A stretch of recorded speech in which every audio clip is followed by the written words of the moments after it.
The crystal chandelier above the grand dining hall shimmered, as every conversation suddenly stopped. A young woman dressed in an elegant sapphire gown had just entered the most luxurious restaurant in Manhattan, New York. Within seconds, every waitress who had been smiling moments earlier quietly stepped backward. Some pretended to wipe tables. Others disappeared into the kitchen. No one wanted to serve Victoria Hale, the billionaire's daughter whose reputation had become legendary across America's finest restaurants. Stories claimed she humiliated servers for sport, ruined careers with a single complaint, and once had an entire restaurant manager fired before dessert arrived. But on that unforgettable evening, one waitress did something no one expected. She walked straight toward Victoria, leaned close, and softly whispered a single name that no stranger should have known. Victoria froze. The glass slipped from her trembling fingers. For the first time in years, fear replaced pride in her eyes. Before we continue, if you believe kindness is stronger than pride and that every person deserves a second chance, please like this video, subscribe to the channel, share it with someone who loves emotional stories, and leave a comment telling us where you're watching from. Your support helps these stories reach more hearts. The waitress's name was Grace Carter. At 28 years old, she had spent nearly every evening working at the prestigious Sterling House restaurant while quietly caring for her elderly grandmother in Brooklyn. Grace never judged wealthy guests by their expensive suits or luxury cars. Years of hardship had taught her that pain often hid behind perfect appearances. Her calm smile and gentle nature had earned the respect of everyone in the restaurant, but even her co-workers begged her not to approach Victoria Hale that night. They warned her that serving the billionaire's daughter could destroy her career in minutes. Grace simply smiled, picked up the menu, and walked toward table 7. Victoria barely looked up as Grace arrived. The young billionaire heir carried herself like someone who expected the entire world to move aside for her. Around the dining room, every guest secretly watched, expecting another public humiliation. Grace carefully placed the menu on the table before leaning forward just enough to whisper one quiet word. Evangeline. It was not Victoria's public name. It was the name only one person had ever used when she was a little girl. Victoria's face instantly lost its color. No one else noticed the whisper, but everyone noticed the impossible silence that followed. Instead of shouting or insulting the waitress, Victoria stared at Grace as though she had seen a ghost.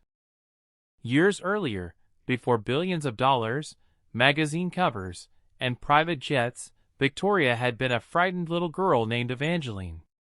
After her mother died from a sudden illness, her grieving father buried himself in work and changed almost everything about their lives. Even her name disappeared.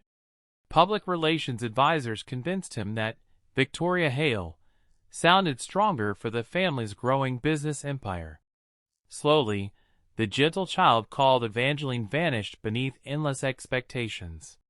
No one had spoken that forgotten name in nearly 20 years. Grace had never met Victoria before.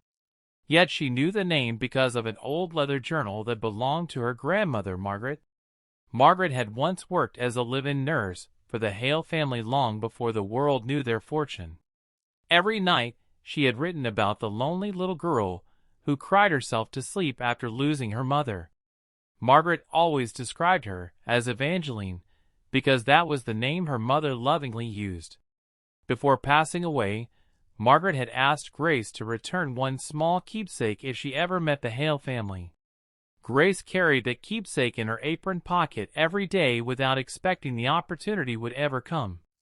Slowly, Grace placed a tiny silver music box onto the table. Victoria's hands began shaking uncontrollably. The music box was scratched with age, but its delicate blue butterfly remained untouched. It had been the final birthday gift from Victoria's late mother. During the chaos of moving homes after the funeral, everyone believed it had disappeared forever. Grace quietly explained that her grandmother had discovered the forgotten music box beneath a nursery cabinet while helping close the family's old Connecticut estate. She had searched for years to return it but never found the right moment. Before dying peacefully, Margaret made Grace promise that if fate ever brought them together, the little girl named Evangeline should receive it.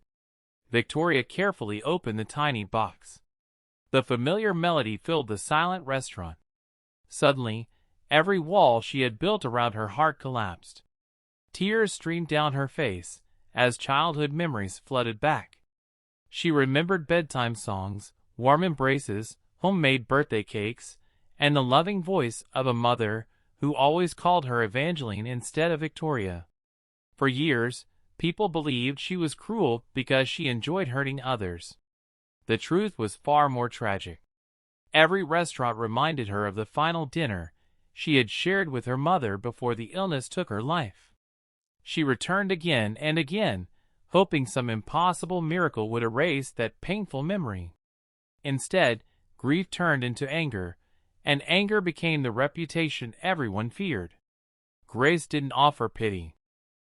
She simply stood beside the table with quiet compassion. For the first time in decades, someone had seen the frightened child instead of the billionaire's daughter. The restaurant remained completely silent as Victoria slowly stood and did something no guest had ever seen. She apologized to every employee in the dining room. Some workers cried. Others couldn't believe what they were hearing. Managers who had prepared for another disaster found themselves witnessing a broken heart finally beginning to heal.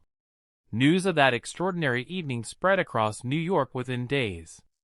Many expected another scandal involving the Hale family, but instead newspapers carried a different story.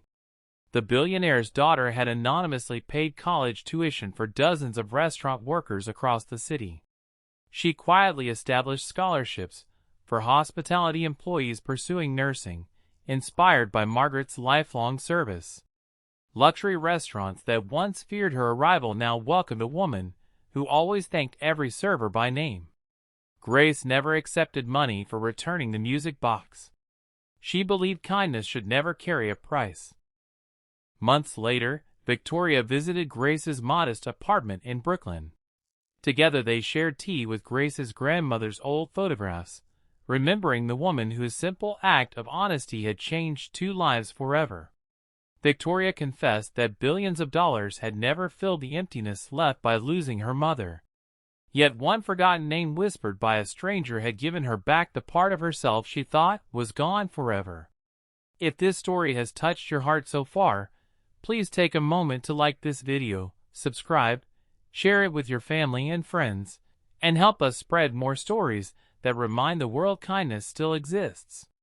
Before we reach the ending, tell us in the comments, if you had found that precious music box, would you have returned it after so many years? We truly love to read your answer. Grace eventually left restaurant work and opened a small community cafe in Brooklyn where no customer was treated differently because of wealth or appearance. Victoria quietly became its first investor, never asking for recognition. On the cafe's opening day, there was no ribbon-cutting ceremony, no television cameras, and no billionaire headlines. There was only a small silver music box sitting on a shelf near the entrance, playing the same gentle melody that had reunited a lonely daughter with a little girl she had almost forgotten forever. Sometimes the greatest miracle is not changing someone's future. Sometimes it is giving them back the name that reminds them who they truly are. And on one ordinary evening in a restaurant in the United States, a fearless waitress proved that kindness spoken in a whisper can echo through a lifetime.